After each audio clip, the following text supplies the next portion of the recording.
जय हिंद students, welcome to study for civil services. आज है 2 अगस्त 2024 और आज के करंट अफेयर्स को हम लोग डिटेल में कवर करने वाले हैं। आप में से जो भी स्टूडेंट्स यूपीएससी, यूपीपीसीएस या किसी भी स्टेट पीएससी की तैयारी कर रहे हैं तो लेक्चर को एंड तक जरूर देखिएगा, क्योंकि यहाँ पर हर एक न्यूज डिटेल में जो है वो कवर करवाई जाती है।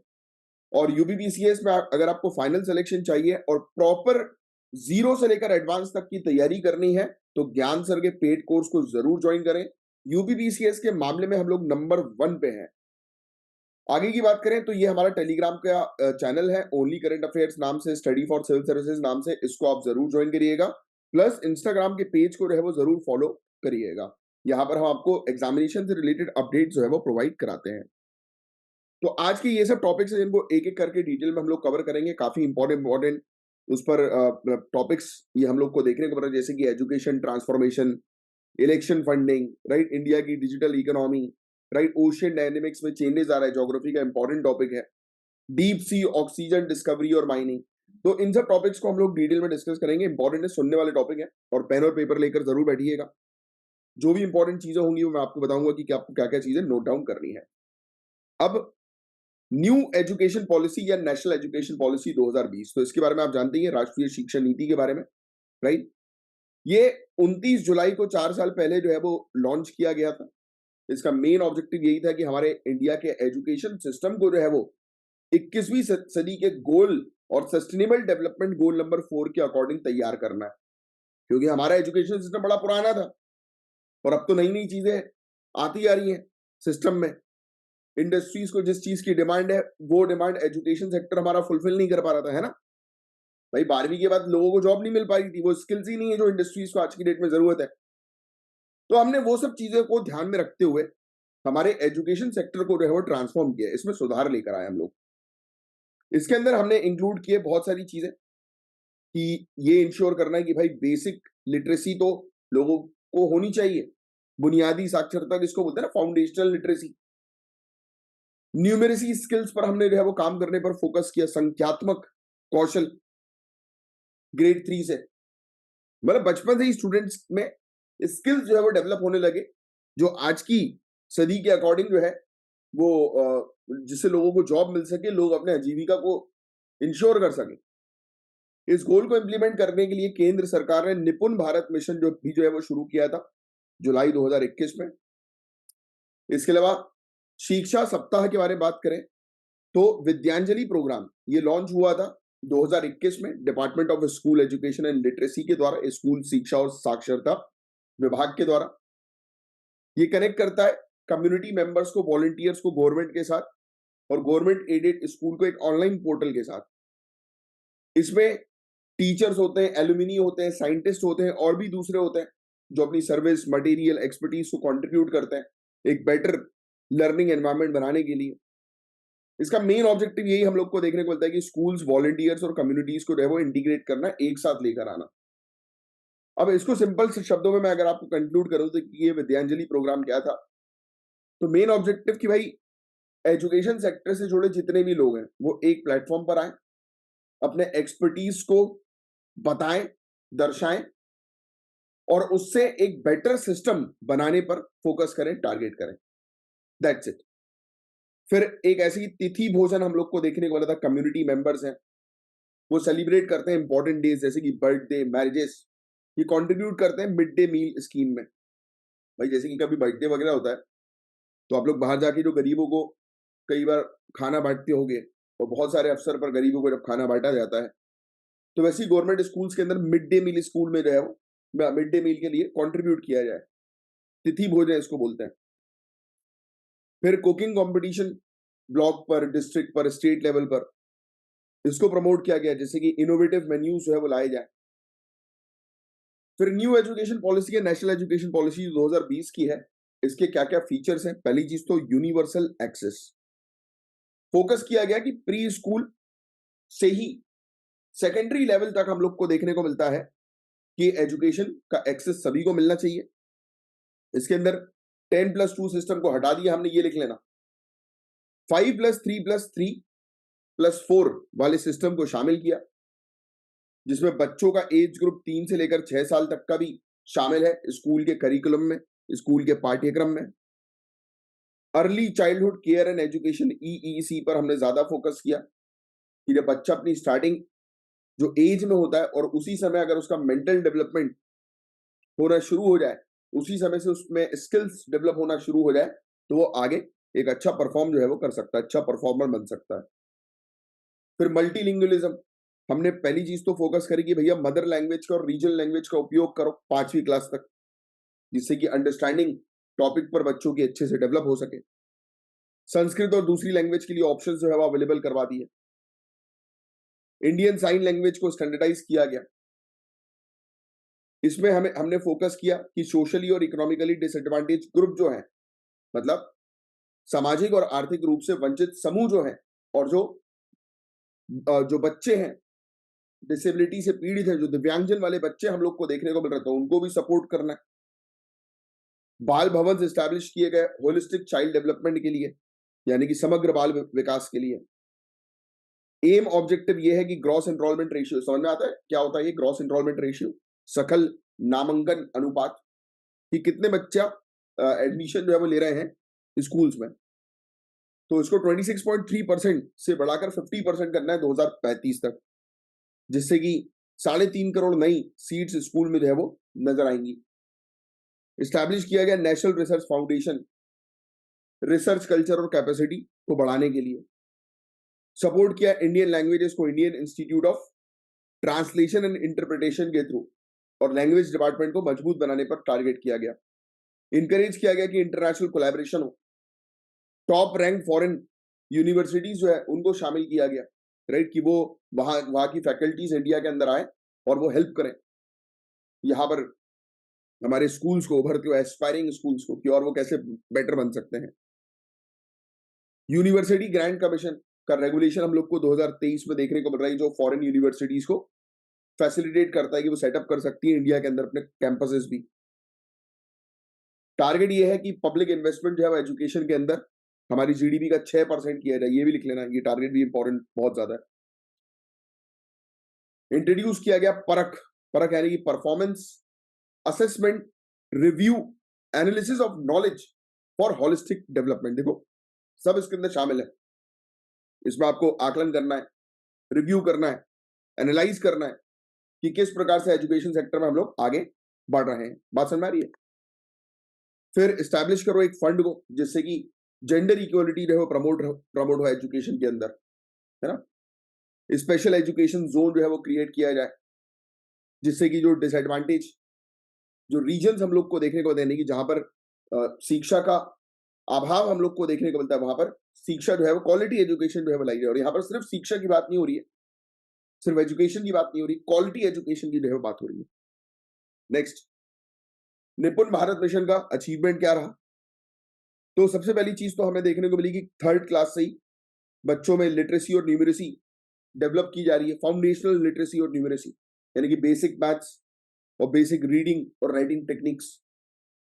लॉन्च किया गया निपुण भारत मिशन को 2021 में इस गोल को अचीव करने के लिए। स्कूल एनरोलमेंट, जो स्टूडेंट्स है, बच्चे हैं 6 से लेकर 14 साल की उम्र के, यहां पर देखने को मिला कि एनरोलमेंट रेट जो है वो 90% से ज्यादा रूरल इंडिया में बढ़ गया था अर्ली 2000s में, सर्व शिक्षा अभियान के थ्रू। तो इसमें भी और फायदा जो है वो हम लोग को मिला। 2010 से लेकर 2022 के पीरियड में जो मदर जो है जिनके बच्चे 4 साल से 8 साल की उम्र के हैं, जिन्होंने 5वीं क्लास से ज्यादा स्टडी करी है, उनका भी रेट जो है वो बढ़ गया, 35% से 60% हो गया। 10 साल की स्कूलिंग जो होती है माताओं की, उनका रेट भी जो है वो बढ़ गया, 10% पहले था, 20% हो गया। यानी कि सिंपल शब्दों में माता भी जो है, मदर्स भी जो है, वो भी अब एजुकेटेड हम लोग को देखने को मिल रही है। ये भी मिशन सक्सेसफुल हुआ। स्टेट जैसे कि उत्तराखंड, महाराष्ट्र, पंजाब, हरियाणा, यहाँ पर 30 to 40% मदर जो है छोटे बच्चों की, उनकी स्कूलिंग जो है वो 10वीं से ऊपर की बताई जा रही है। बहुत बढ़िया। तमिलनाडु के अंदर ये फिगर जो है 43% है, हिमाचल के अंदर 54, केरल के अंदर तो ऑलमोस्ट 72% मदर्स जो 10th पास हम लोग को देखने को मिल रही है। तो ये चीज है, और इतना एजुकेशन में बढ़ोतरी तो हुई है। बट देखो, अब मैं आपको एक और चीज बताता हूँ। देखो क्या होता है, कई बार पेपर में कुछ और चीजें होती है ऑन पेपर, और रियलिटी में कुछ और होती है। यस, और ये चीज जैसे अपन बोलते हैं ना, काफी सारे एजुकेशन सेक्टर से लोग एक साथ जुड़ते हैं, धांधलेबाजी बहुत होती है इसमें। मतलब फर्जी पेपर जो है वो तैयार कर दिया, ऑन रिकॉर्ड बस दिखा दिया कि बच्चा रेगुलर आ रहा है, रेगुलर है, ऑन रिकॉर्ड उनके रिजल्ट भी दिखा दिए कि बढ़िया है, पास 100% पास रिजल्ट है। बट एक्चुअल में कई बार हम लोग को जो है वो देखने को मिलता है कि रियलिटी में ये होता नहीं है। क्लासरूम के अंदर टीचर अवेलेबल नहीं है बट क्लासरूम चालू है, क्लासरूम में बच्चे नहीं है बट शो किया जा रहा है कि अटेंडेंस प्रॉपर है। होती है सब धांधलेबाजी। इस चीज पर मेनली फोकस करना जरूरी है। तो ये बता रहे हैं कि भाई एजुकेशन तो बड़ा है, फीमेल लेबर फोर्स का पार्टिसिपेशन इंडिया के अंदर उसके बावजूद भी लो है, 37% है। यंगर वुमेन के लिए 15 से लेकर 29 ईयर्स और भी लो है। एजुकेटेड मदर जो है वो सपोर्ट कर सकती है अपने बच्चों की पढ़ाई में, है ना। और कोविड 19 पेंडेमिक के दौरान जो है एजुकेशन, पेरेंटल एजुकेशन का इन्वॉल्वमेंट जो है वो बढ़ गया था, राइट, कि पेरेंट्स अपने बच्चों को पढ़ा रहे थे खुद ब खुद। इनकरेज किया जा रहा है फैमिली को, स्पेशली माताओं को जो है वो इन्वॉल्व करो, राइट, बच्चे की मेंटल डेवलपमेंट के लिए, बच्चे की पढ़ाई में माता जो है वो हेल्प कर सके। तो ये कुछ फैक्ट्स हैं जिनको आपको थोड़ा सा ध्यान में रखना है, काफी इंपॉर्टेंट फैक्ट्स। अब देखिए नेक्स्ट टॉपिक जो है इसमें भी बताया ये जा रहा है कि आप जानते भी हैं यार कि आज की डेट में चुनाव के समय पर कितना ज्यादा पैसा जो है वो लगाया जाता है। तो रिसेंट ईयर में इंडिया के अंदर विटनेस किया कि अचानक से टैक्स कंसेशन जो है वो बढ़ गए डोनेशन के लिए पॉलिटिकल पार्टीज को। फिर ट्रेंड जो है ये हम लोग को देखने को मिल रहा है कि इसमें पॉलिटिकल फाइनेंस और फिस्कल पॉलिसी में शिफ्ट हम लोग को नजर आ रहा है। फिस्कल पॉलिसी बताया ना, राजकोषीय नीति, जो इसको हम लोग जो है बोलते हैं सरकार के एक्सपेंडिचर खर्च करने की नीति जो होती है। तो फिस्कल ईयर 2022-2023 में गवर्नमेंट ने लगभग 4,000 करोड़ रुपए टैक्स कंसेशन के तौर पर दिया पॉलिटिकल डोनेशंस के लिए। और यही बताया जा रहा है कि भाई इलेक्टोरल फंडिंग में कंट्रीब्यूशन जो है वो काफी ज्यादा बढ़ गया है, काफी ज्यादा। अब आपको बताएं टैक्स कंसेशन पॉलिटिकल डोनेशन में क्या है ये क्या है ये कर रि, रियायतें या फिर छूट, कर छूट क्या है ये। तो टैक्स कंसेशन जो है ये टैक्स में रिडक्शन है, डिस्काउंट एक टैक्स में आप कह सकते हो, कुछ ग्रुप के लिए, कुछ ऑर्गेनाइजेशन के लिए जिनको पे करना पड़ता है या जो चेंजेस करते हैं टैक्स सिस्टम के अंदर, जो उनको बेनिफिट देता है। इंडिया के अंदर कंसेशन जो है पॉलिटिकल डोनेशन का, ये इनकम टैक्स एक्ट 1961 के तहत बताया गया है। मतलब आप अगर किसी पॉलिटिकल पार्टी को डोनेशन करते हो तो टैक्स में आपको थोड़ी छूट मिलती है।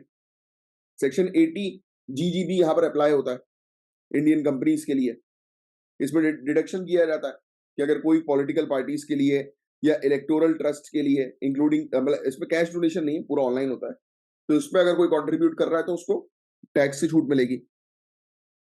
डोनेशन होना चाहिए चेक्स के थ्रू, अकाउंट ट्रांसफर के थ्रू या इलेक्टोरल बॉन्ड्स के थ्रू। सेक्शन 80 जीजीसी के बारे में बात करें तो इंडिविजुअल्स, फर्म्स या नॉन कॉर्पोरेट एंटिटीज के लिए ये अप्लाई किया जाता है। ये बिल्कुल 80 जीजीबी की तरह ही है, इसमें भी डिडक्शन होता है कंट्रीब्यूशन के लिए। टैक्स डोनेशन नहीं दे, सॉरी, कैश डोनेशन नहीं दे सकते आप, सब कुछ चेक के थ्रू होगा या ऑनलाइन ट्रांजेक्शन के थ्रू होगा।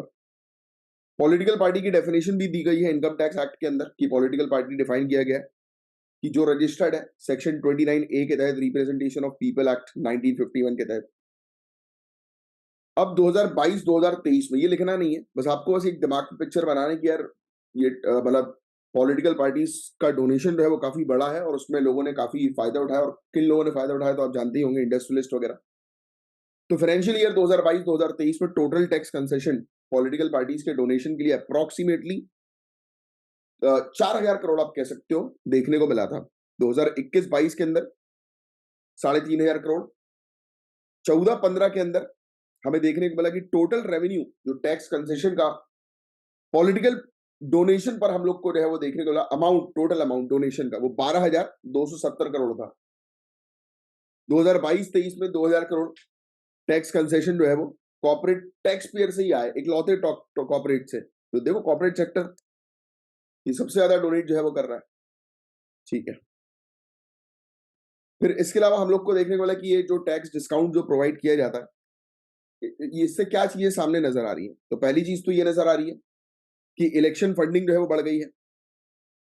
ये टैक्स कंसेशन, टैक्स डिस्काउंट जो बढ़ा है पॉलिटिकल डोनेशंस के लिए, हाईलाइट कर रहा है कि भाई आज की डेट में लोग इलेक्शन में बहुत फंड जो है वो कर रहे हैं। ये सजेस्ट ये करता है कि पॉलिटिकल पार्टी जो है वो आज की डेट में कॉर्पोरेट और इंडिविजुअल्स की कंट्रीब्यूशन के ऊपर डिपेंडेंट है। ये बात सत्य है। और इसलिए तो फिर बाद में चल के जब ये पावर में आते तो फिर ये कंपनीज के लिए हेल्प करते हैं, कंपनीज को अलग अलग पॉलिसीज के थ्रू उनके लिए जो फेवरेबल हो। और इससे यही होगा कि बैलेंस ऑफ पावर शिफ्ट हो जाएगा। देखो आज की डेट में Ambanis are playing very hard.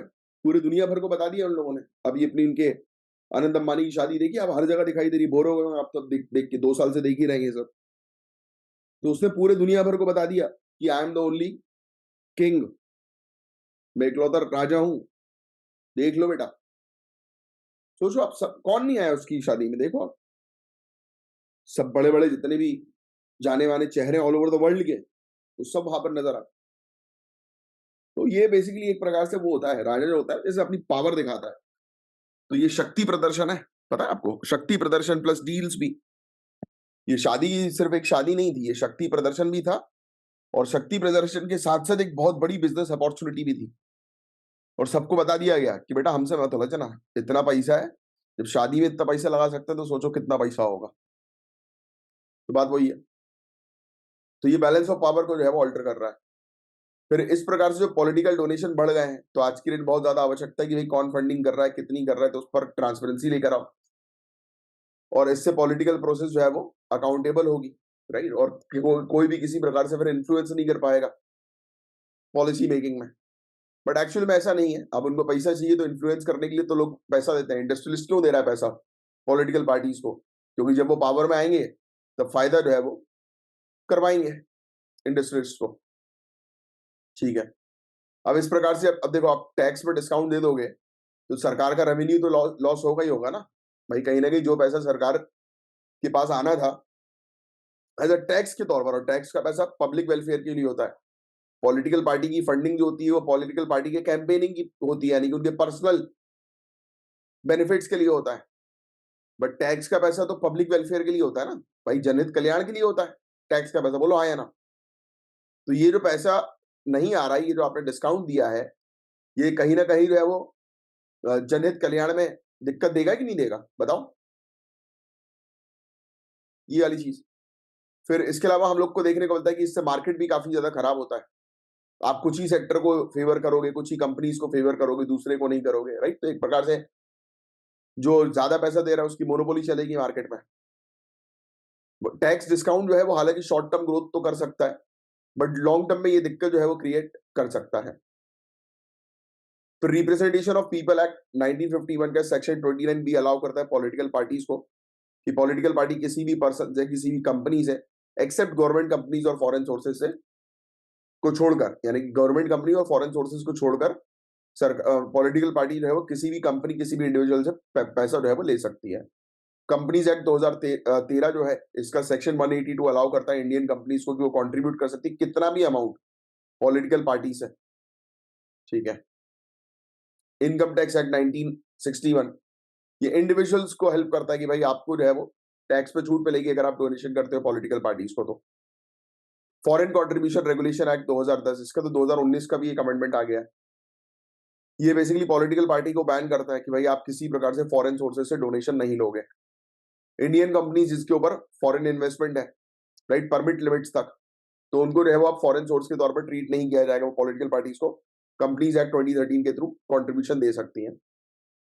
फिर इलेक्टोरल बॉन्ड स्कीम जो अभी रिसेंटली बंद हुई है, ऑनरेबल सुप्रीम कोर्ट ने इसको जो है वो खत्म कर दिया है और ये बोल दिया है कि इसमें जो भी चीज है वो अनकॉन्स्टिट्यूशनल है। तो ये स्कीम लाई गई थी, electoral bond scheme, political parties को फंड करने के लिए, और वो भी एनोनिमसली, कि बिना जो जो फंड दे रहा है बिना उसकी जानकारी पॉलिटिकल पार्टी को मिले, वो फंड जो है वो कर सकता है। बट एक्चुअल में ऐसा नहीं है भाई।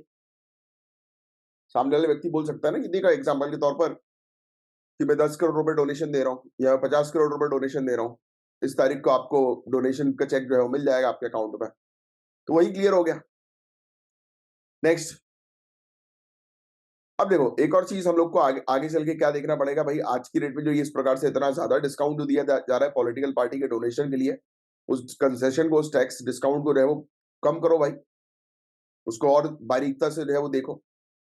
फिर पब्लिक फाइनेंसिंग का मतलब ये होता है कि गवर्नमेंट का फाइनेंशियल सपोर्ट पॉलिटिकल पार्टीज के लिए और कैंडिडेट्स के लिए।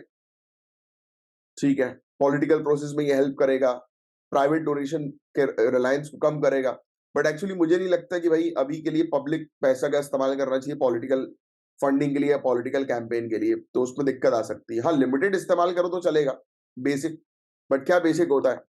धांधलेबाजी तो अभी भी जो है वो चलती है। सबसे पहले तो करप्शन को जो है वो रोकना है, ईमानदारी जो है वो लेकर आनी है सिस्टम के अंदर, ठीक है?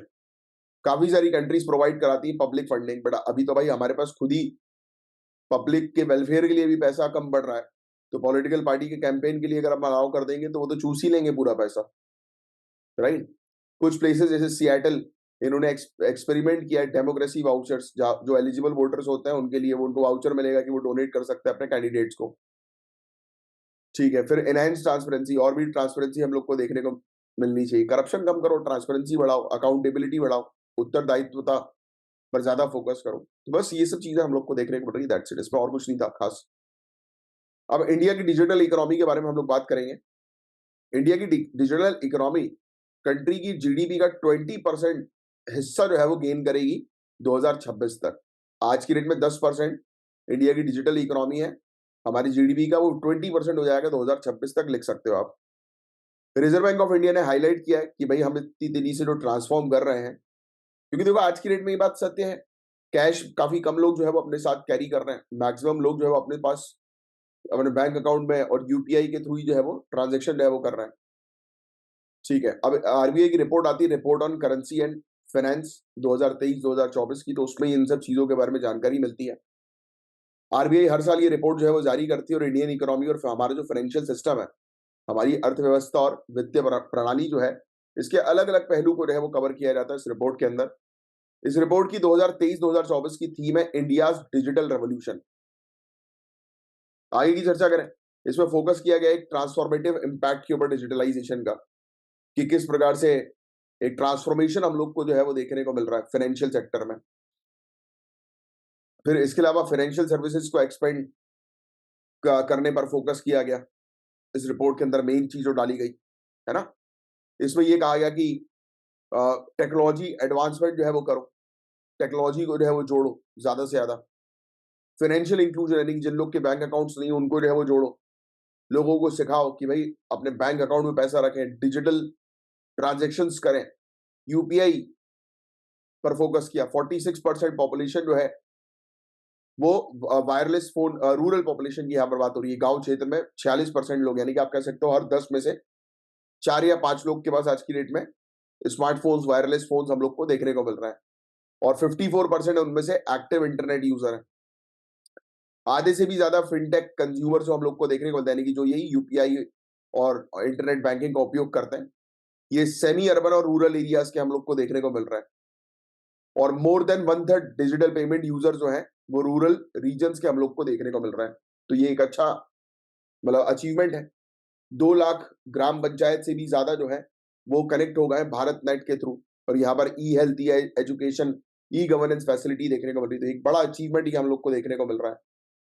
फिर इंटरनेट पेनिट्रेशन इंडिया के अंदर वो 55% था 2023 में। यूजर बेस जो है वो ग्रो हो गया है 199 मिलियन से 3 सालों में। तो क्योंकि ज्यादा से ज्यादा लोग आज की डेट में इंटरनेट के ऊपर रिलाय कर रहे हैं। इंडिया के अंदर लो कॉस्ट पर गीगाबाइट है डेटा का, पूरे दुनिया भर के एवरेज के कंपैरिजन में 13 रुपए, या आप कह सकते हो 13.5 रुपए पर जीबी के हिसाब से हम लोग को देखने को मिलता है कि एक एवरेज चल रहा है ग्लोबल में। हमारा उससे भी कम हम लोग को देखने को मिल रहा है। कंट्री जो है one of the highest mobile data consumption rates है हमारी कंट्री के अंदर, क्योंकि पॉपुलेशन ज्यादा है, सब लोग मोबाइल में लगे हुए हैं, रील्स रील्स देख रहे हैं, टाइम वेस्ट कर रहे हैं। देखिए मैं सभी की बात नहीं कर रहा, बट मैक्सिमम लोग, मैक्सिमम युवा आज की डेट में इन्हीं सब में इन्वॉल्व है, ठीक है? एवरेज पर user per month consumption 24.1 GB 2023 में देखने को मिला।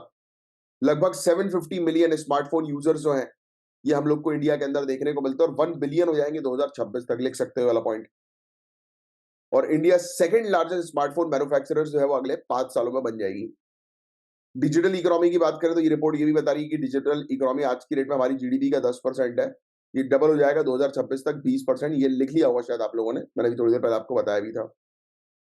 और डिजिटलाइजेशन से बैंकिंग इंफ्रास्ट्रक्चर मजबूत बनता है, पब्लिक फाइनेंस सिस्टम मजबूत बनता है, डायरेक्ट बेनिफिट ट्रांसफर का फायदा उठाया जा सकता है, टैक्स कलेक्शन में हेल्पफुल होता है, ये बिल्कुल सही है, रिकॉर्ड्स मेंटेन करने में हेल्पफुल होता है।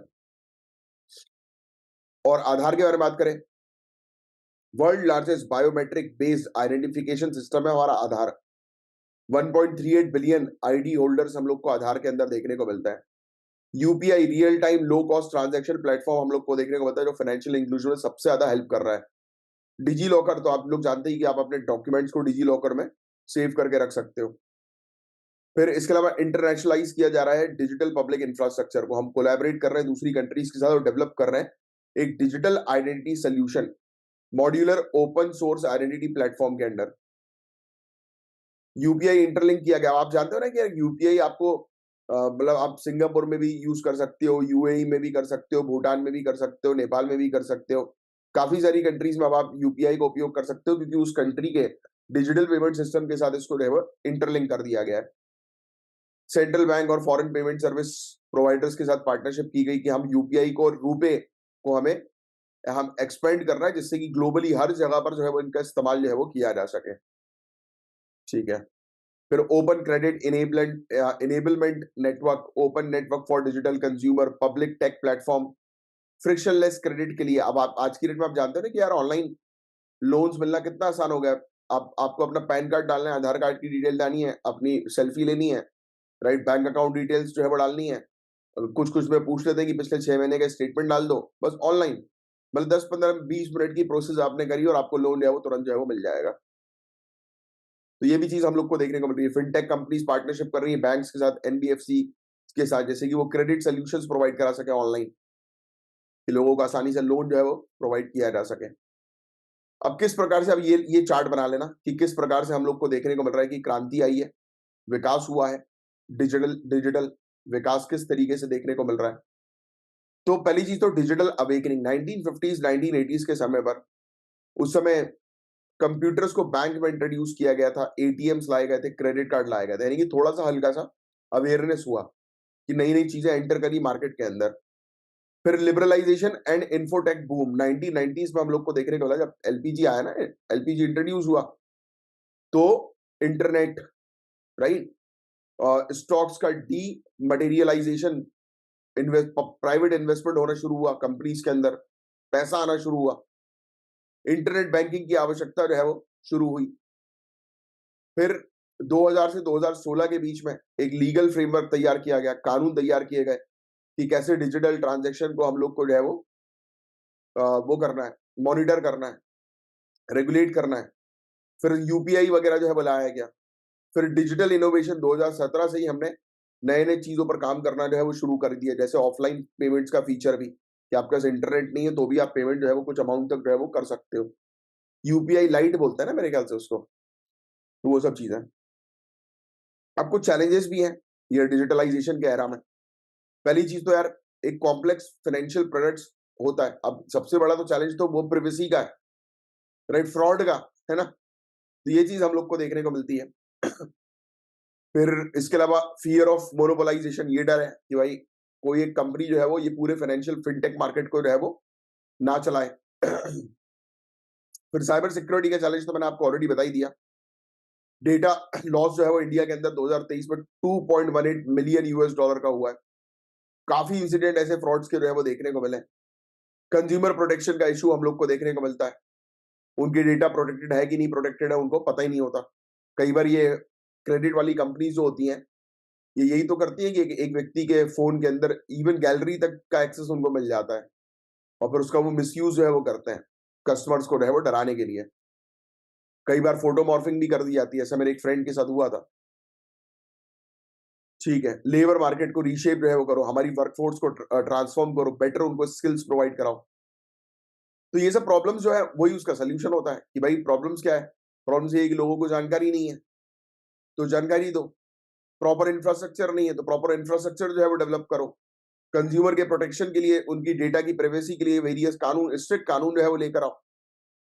बस ये ग्रीवियंस रिड्रेसल मैकेनिज्म जो है वो लेकर आओ, शिकायत जहां पर लोगों की सॉल्व हो सके। पब्लिक अवेयरनेस कैंपेन, जैसे कि आरबीआई कहता है, educate the public on digital payment products and fraud prevention, कि भाई लोगों को जो है वो बताओ कि फ्रॉड्स हो सकते हैं। कोई ओटीपी मांगे तो ओटीपी मत दो, है ना। पूछो कि भाई क्यों मांग रहे हो। ऑथेंटिक व्यक्ति जब मांगे तब समझ में आता है, वैसे तो किसी को देना ही नहीं चाहिए।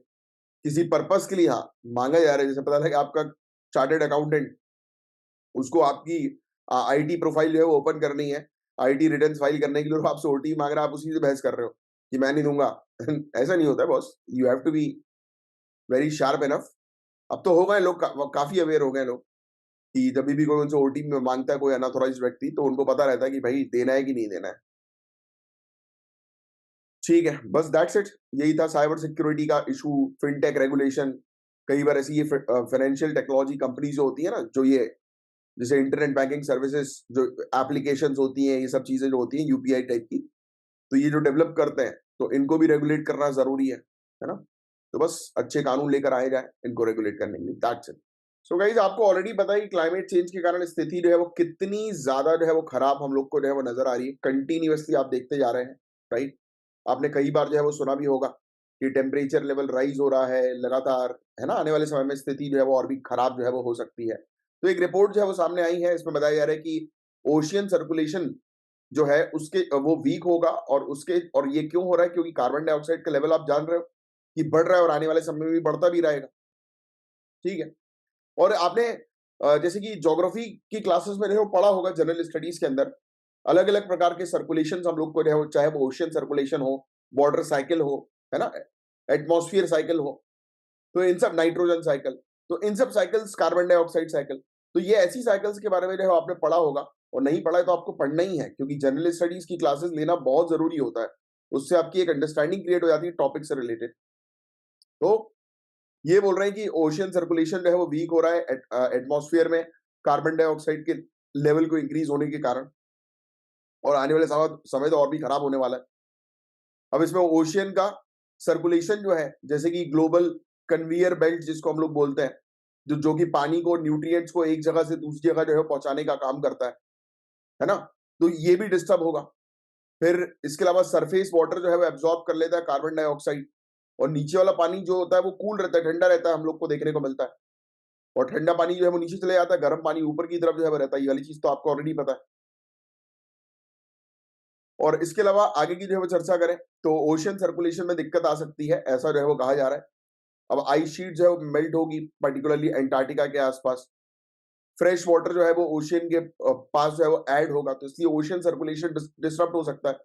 यानी कोई भी चैलेंज या कोई भी मतलब चेंजेस हम लोग को देखने को मिल रहा है, जैसे कि क्लाइमेट चेंज का चैलेंज ही क्यों ना हो, या चेंजेस क्यों ना हो, मैं पानी जो है वो मेल्ट होगा, ग्लेशियर जो है वो मेल्ट होंगे, sorry, ice sheet glaciers melt होंगे, तो पानी का स्तर जो है बढ़ेगा, स्तर बढ़ेगा तो ऑब्वियस सी बात है कि ओशियन सर्कुलेशन में भी हम लोग को डिफरेंसेस जो है वो देखने को मिलेंगे, राइट? फिर ये पूरे दुनिया भर में जो गर्मी बढ़ती जा रही है, इसके कारण भी स्थिति जो है वो खराब होगी। ट्रेडिशनली ये माना जाता है कि वीकर सर्कुलेशन जो है, इसका मतलब ये है कि बहुत ही कम कार्बन जो है वो डीप ओशियन में स्टोर होगा।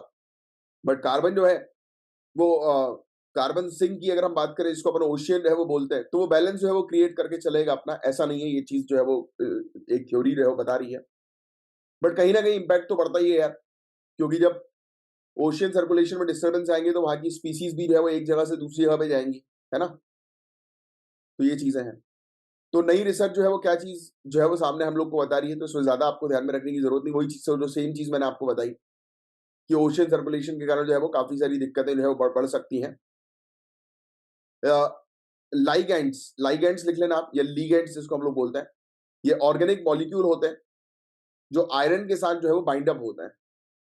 ऑर्गेनिक मॉलिक्यूल जो कि आयरन के साथ बाइंड अप होते हैं, और फाइटोप्लैंक्टन ग्रोथ के लिए बहुत इंपॉर्टेंट होते हैं, यानी कि प्लांट्स की ग्रोथ जो होती है ना, समुद्र के नीचे वाले प्लांट्स की ग्रोथ, उनके लिए काफी इंपॉर्टेंट एलिमेंट है। फिर ये बताया यार कि ये वीक सर्कुलेशन के कारण इसमें भी दिक्कतें आएंगी, क्योंकि अल्टीमेटली यार जो जो स्थिति जैसी चल रही है ओशियन के अंदर नीचे, जो सर्कुलेशन जैसे चल रहा है उसमें डिस्टर्बेंस आएगा, तो हर एक प्रजाति जो है वो डिस्टर्ब रहेगी। यस, तो इसलिए हम लोग को ओशियन के रोल को जो है वो ध्यान में रखने की सख्त आवश्यकता है। कार्बन सिंक के इफेक्ट को जो है वो रिड्यूस करने की जो है वो आवश्यकता है। वीकर ओशियन सर्कुलेशन जो है वो ओशियन की एबिलिटी जो है कार्बन को अपने पास जमा करने की, वो कम कर देगा। अब कुछ थ्योरी बोल रही कम कर देगा, कुछ बोल रही कि नहीं करेगा, बट अपन मानेंगे कि कम करेगा, क्योंकि डिस्टर्बेंस होगा तो कम तो होगी ना यार, ठीक है? और अर्जेंट आवश्यकता है हम लोग को रहे वो कार्बन डाइऑक्साइड के एमिशन को रोकने की। तो अल्टीमेटली जड़ जो है वो कार्बन डाइऑक्साइड का एमिशन है, जो ओशियन सर्कुलेशन को भी जो है वो डिस्टर्ब कर रहा है। मेरीडोनल ओवरटर्निंग सर्कुलेशन, उस दिन भी मैंने आपको इस टॉपिक के बारे में जो है बताया था। मेरीडोनल ओवरटर्निंग सर्कुलेशन ये एक बहुत इंपॉर्टेंट कंपोनेंट हम लोग को पूरे दुनिया भर के ओशियन सर्कुलेशन का देखने को मिलता है, मूविंग वाटर का, हीट का, सॉल्ट का, कार्बन का, न्यूट्रिएंट का।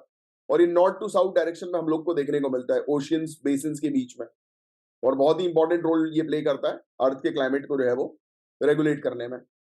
इसके अलावा एटलांटिक ओशियन में हमें देखने को मिलता है कि गर्म और सॉल्टी सरफेस वाटर जो है वो ट्रांसपोर्ट किया जाता है साउथ अमेरिका से नॉर्डिक सी की तरफ, यानी कि ग्रीनलैंड, इंग्लैंड, नदर्न कनाडा, जो ये सब एरियाज हम लोग को देखने को मिलता है ना, तो यहाँ पर गर्म पानी जो है वो लाया जाता है और यहाँ पर आकर वो ठंडा होता है और डेंस होता है, फिर नीचे चले जाता है डीप सी, और इस प्रकार से चलता रहता है। जैसे एक जगह से पानी जो है, गर्म पानी नॉर्थ टू साउथ में गया, अब ये पानी ठंडा होगा तो नीचे की तरफ जाएगा, नीचे की तरफ जाकर फिर इस ऑर्डर में जो है वो सिंक करेगा।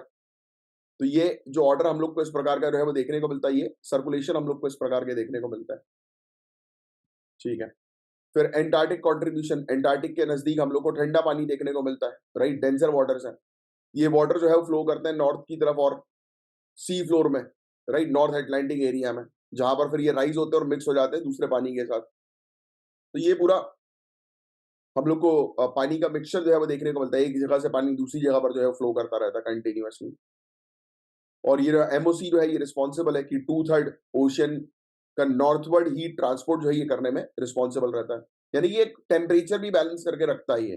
ये जो है ना, मेरीडायनल ओवरटर्निंग सर्कुलेशन, टेम्परेचर, न्यूट्रिएंट्स, काफी सारी चीजें बैलेंस करने का इसका काम होता है। और इसमें अगर डिस्टर्बेंस होंगे तो ऑब्वियस सी बात है कि ऑल ओवर वर्ल्ड के ओशियन में हम लोग को दिक्कतें जो है वो देखने को मिलेगी। इसको ओशियनिक कन्वेयर बेल्ट के नाम से भी जाना जाता है, बहुत स्लो जो है वो चलती है। ठीक है, फिर इसके अलावा एक बॉक्स मॉडल एनालिसिस 2020 में हुई थी। स्टडी ने ये बताया था कि ocean nutrients, marine organism, iron, इन सब, ये सब में इंटरेक्शन एक रहता है, और इसमें एक में भी डिस्टर्बेंस होगा तो फाइटोप्लैंक्टन की ग्रोथ में दिक्कत आएगी। फाइटोप्लैंक्टन मतलब प्लांट्स जो पानी के नीचे हम लोग को देखने को मिलता है। ठीक है, सिंपल बॉक्स मॉडल जो है वो रिप्रेजेंट करता है कंडीशन की, अलग अलग पार्ट्स में ओशन की कंडीशन क्या है, और एक बैलेंस क्रिएट करने का काम करता है न्यूट्रिएंट्स, आयरन्स और लाइगेंड्स में। स्टडी ने रिवील किया है कि अगर ज्यादा आयरन जो है वो एक ओशियन के रीजन पर चला जाएगा तो वहां पर फाइटोप्लैंक्टन की ग्रोथ जो है वो बूस्ट हो जाएगी और दूसरी जगह पर नहीं होगी, है ना। तो ये वाली चीज हम लोग को देखने को मिलती है। तो एक बैलेंस क्रिएट करना जरूरी होता है, और ये इम्बैलेंस हो जाती है सिचुएशन तो चीजें होती है खराब। ठीक है, बस यही है, इसके अंदर और कुछ भी नहीं है। That's it.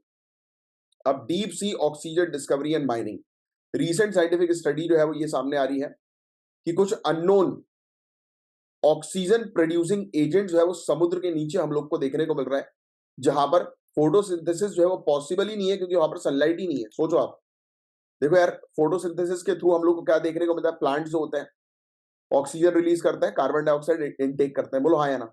यस, यही पढ़ा बचपन से। अब एक ऐसी स्टडी आ गई कि भाई समुद्र के नीचे जहां पर सनलाइट ही नहीं है, सोर्स ऑफ एनर्जी नहीं है, उसके बावजूद वहां पर ऑक्सीजन जो है वो बन रहा है।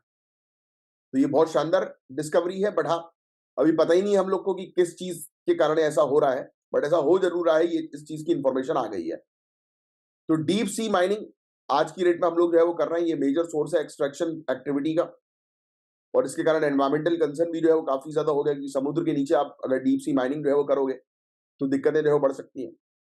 किस टाइप की? समुद्र के नीचे वाली स्पीसीज जो है वो डिस्टर्ब होंगी, मरेंगी।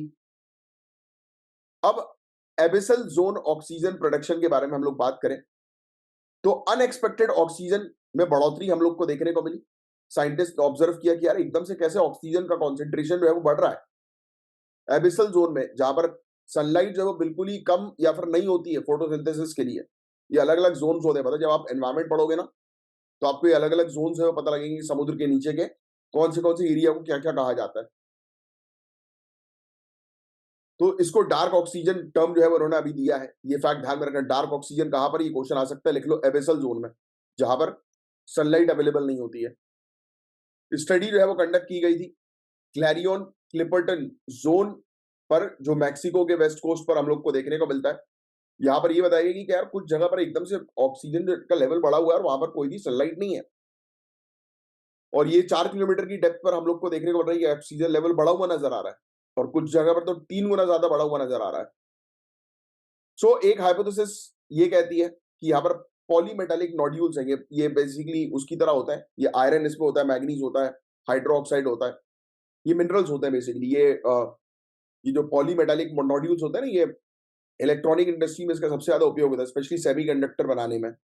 ये पोटैटो जैसे दिखने वाले वो रहते हैं, बहुत इंपॉर्टेंट रेयर एलिमेंट है ये। देखो लिखा भी है ना कि इलेक्ट्रिक चार्ज जो है वो ट्रांसपोर्ट जो है वो करता है, तो बोल रहे हैं कि शायद उस कारण हो सकता है कि ये ऑक्सीजन जो है वो बन रहा हो, बट अभी भी क्लैरिटी जो है वो नहीं है। ऑक्सीजन सोर्स एक इंपॉर्टेंट सोर्स हम लोग को देखने को मिलता है मरीन लाइफ के लिए, कि समुद्र के नीचे में भी ऑक्सीजन की आवश्यकता होती है जीने के लिए। अभी डार्क ऑक्सीजन है, पता ही नहीं कि कैसे जो है वो आ रहा है, अलग अलग अनुमान जो है वो लगाए जा रहे हैं।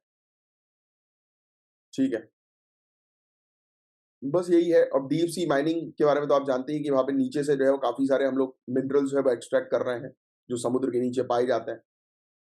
निकल, रेयर अर्थ एलिमेंट जिसके बारे में मैं बात कर रहा था, जैसे ये पॉलीमेटेलिक नोड्यूल्स है ना, तो ये हम लोग को रेयर अर्थ मेटल जो है एलिमेंट जो है वो देखने को मिलता है। Mobile phone, computers, renewable energy, इन सब चीजों को तैयार कर रहे हैं, इन सब चीजों की मैन्युफैक्चरिंग में काफी हेल्पफुल होता है। ठीक है, बस यही है। नवंबर 2023 में भी एक स्टडी आई थी कि डीप सी माइनिंग जो है वो डीप सी जेली फिश को जो है वो हार्म कर सकती है। तो कहीं की भी माइनिंग हो यार, कहीं पर भी अगर हम लोग खोद कर चीजों को जो है वो रिलीज कर रहे हैं, निकाल रहे हैं, तो अंदर काफी सारी गैसेस होती हैं। जब वो रिलीज होती है हार्मफुल गैसेस, तो उसके कारण से काफी सारी प्रजाति मर सकती हैं।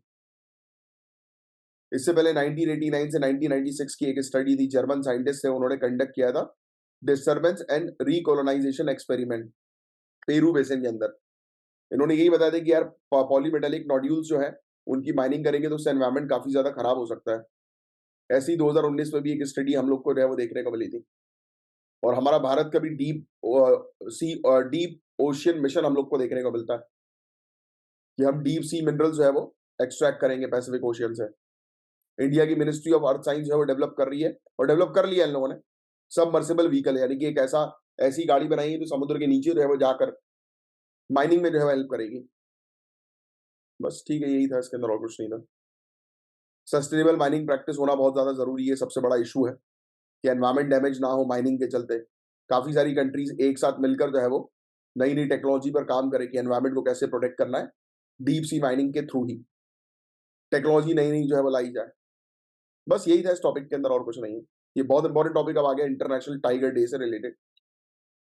T x 2 जो है, इसका मेन गोल हम लोग को देखने को मिला था कि 2022 तक टाइगर की पॉपुलेशन को डबल करना, और इंडिया ने इस गोल से पहले ही जो है वो इसको अचीव कर लिया था। इस गोल को, इंटरनेशनल टाइगर डे, ये पहली बार 2010 में लाया गया था सेंट पीटर्सबर्ग टाइगर समिट के दौरान रशिया में। ऑब्जेक्टिव मैंने आपको बता ही दिया कि 2022 तक टाइगर की पॉपुलेशन को डबल करना इसका ऑब्जेक्टिव था। World wide wild life fund ने ये कमिटमेंट जो है वो किया था, और हम लोगों ने तो मतलब 2000 टारगेट अचीव होने से पहले ही अपने टारगेट को कंप्लीट कर लिया। इसमें यही ऑब्जेक्टिव होता है कि भाई टाइगर्स को प्रोटेक्ट करो। एम्प्लॉयमेंट डेटा कलेक्शन मैकेनिज्म, नाम से समझ में आ रहा है कि डेटा कलेक्ट करने का एक मैकेनिज्म है, किसकी, एम्प्लॉयमेंट की, रोजगार की। तो आपको बता दें कि एम्प्लॉयमेंट डेटा कलेक्शन जो मैकेनिज्म है, ये क्रिएट किया जा रहा है सभी मिनिस्ट्रीज के कोलैबोरेशन के साथ। कि आज की डेट में हम लोग को देखने को मिल रहा है ना कि यार अनएम्प्लॉयमेंट की प्रॉब्लम जो है वो काफी ज्यादा है, हर एक सेक्टर के अंदर बेरोजगारी बहुत ज्यादा है। तो उसका डेटा एक प्रॉपर बनाने के लिए, तैयार करने के लिए मैकेनिज्म लाया गया। इसका ऑब्जेक्टिव यही है कि हम हमारे पास और बेहतर डेटा आ सके, रोजगार के मामले में, बेरोजगारी के मामले में, वेज लॉस के मामले में, और भी काफी सारे मैट्रिक्स के मामले में। और इस चीज के लिए 2 लाख करोड़ रुपए जो है एलोकेट किए गए यूनियन बजट 2024-2025 में, एम्प्लॉयमेंट और स्किलिंग स्कीम्स के लिए, कि भाई लोगों को एम्प्लॉयमेंट जो है वो मिले, स्किल्स जो है वो लोगों की डेवलप करें। इसी से रिलेटेड मेंस का भी एक क्वेश्चन है, ट्राई करो इस क्वेश्चन का करेक्ट आंसर देने की। तो चलिए, बस आज के लिए करंट अफेयर्स सिर्फ इतना ही थे। अब मिलेंगे हम लोग नेक्स्ट करंट अफेयर्स की क्लास में। तब तक के लिए bye bye, take care, have a great day, जय हिंद।